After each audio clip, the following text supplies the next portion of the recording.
পোলেঘাট 1 নম্বর গ্রাম পঞ্চায়েত। আমি একটি কবিতা পাঠ করব। কবিতাটির নাম কিশোর কবি সুকান্ত ভট্টাচার্যের ছাড়পত্র।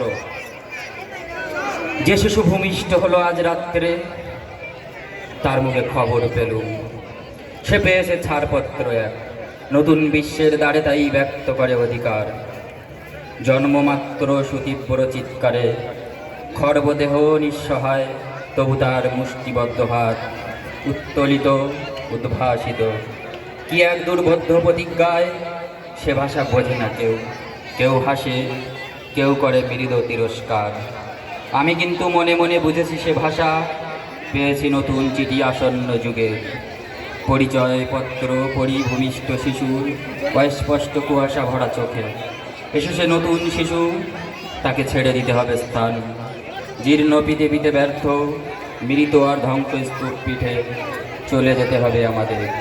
চলে যাব, তবু আজ যতক্ষণ দেহে আছে প্রাণ, প্রাণপণে পৃথিবীর সরাব জঞ্জাল।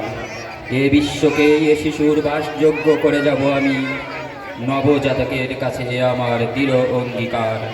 অবশেষে সব কাজ সেরে আমার দেহের রক্তে নতুন শিশুকে করে যাব আশীর্বাদ, তারপর হব ইতিহাস। সবাই সুস্থ, সুন্দর, সতেজ এবং নিরাপদ থাকবেন। বিদায়, বাই বাই।